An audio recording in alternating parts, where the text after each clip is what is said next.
আজকে জুন মাসের 3 তারিখ 2026 সাল। এই মুহূর্তে আমি আছি নারায়ণগঞ্জ জেলার রূপগঞ্জ উপজেলার শীতলক্ষ্যা নদীর পরে যে ব্রিজ, সামনে মিল সিমেন্ট কারখানা, পশ্চিমে পুরানা প্যালেস,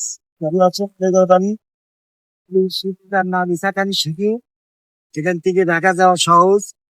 তো আমি এই শীতলক্ষ্যা নদীর এই ব্রিজের পরে দাঁড়িয়ে পৃথিবীর সমস্ত মানুষকে একটা বিষয় জানাতে চাই যে আল্লাহ পাক যে সমস্ত আয়াতগুলা কোরআনে নাজিল করছে, প্রত্যেকটা আয়াতেরই একটা উদ্দেশ্য আছে।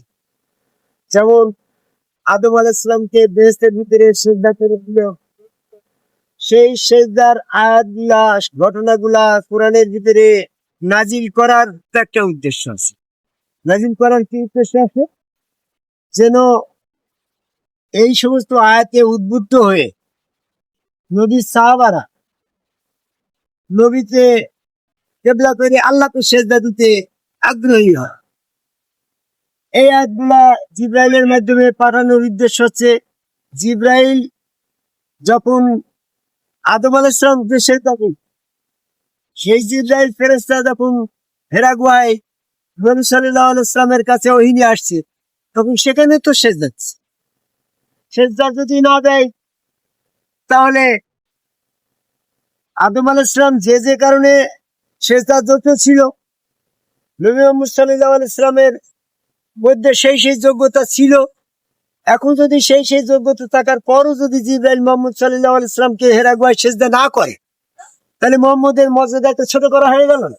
জিবরাইল আমিন ফেরেশতা হেরা গুহায় মুহাম্মদ সাল্লাল্লাহু আলাইহি ওয়াসাল্লামের কাছে ওহী দেওয়ার সময় অবশ্যই সেজদা করছে।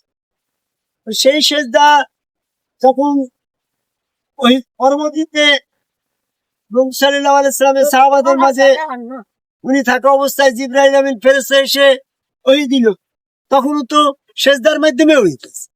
যদি সেজদা বাদে ওহী দিত, তাহলে ইবলিস জিবরাইলের পরিচয় দিয়ে ওখানে শয়তানি কথা ওহী হিসাবে, কোরআন হিসাবে ঢুকিয়ে দিতে পারত।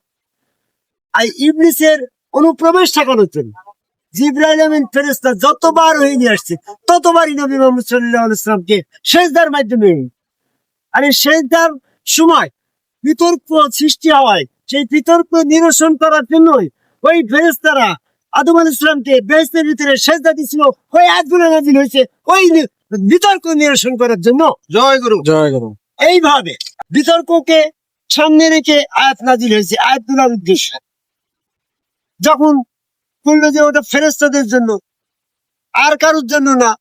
আয়াতে বলা হয়েছে ফেরেশতারা সেজদা করবে, এটা তো অন্য কারোর জন্য না। তখন আবার বিতর্ক তৈরি হইলো, আয়াত নাযিল হয়ে গেল সূরা কাফের 50 নম্বর আয়াত, যে ইবলিস সেজদা না করে কাফের হয়ে গেল, সে তো জিন জাতি, মানে জিন থাকার পরও সে সেজদা না করে কাফের। এই আয়াতের উদ্দেশ্য, সূরা কাফের 50 নম্বর আয়াতের উদ্দেশ্য এটাই যে শুধু ফেরেশতার ভিতরে সীমাবদ্ধ ছিল না, জিনদের জন্য সীমাবদ্ধ ছিল, প্রয়োজন ছিল। এই জন্য সেখানে ওই সূরা কাফের 50 নম্বর আয়াত নাযিল হয়েছে। শুধু ফেরেশতার ভিতরে আদম সেজদা সীমাবদ্ধ নয়, এটা উদ্দেশ্য ছিল। তখন বললো যে ফেরেশতা এবং জিনদের ভিতরে ছিল, এটা মানুষের জন্য। তখন সূরা ইউসুফের 100 নম্বর আয়াত নাযিল হয়ে গেল, যে ইউসুফের 11 ভাই পিতা মাতা ইউসুফকে সেজদা করছে।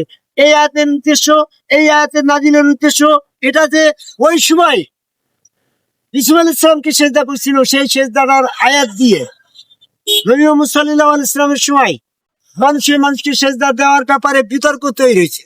এই বিতর্কটাকে নিরসন করার জন্য ওই আয়াতের উদ্দেশ্য।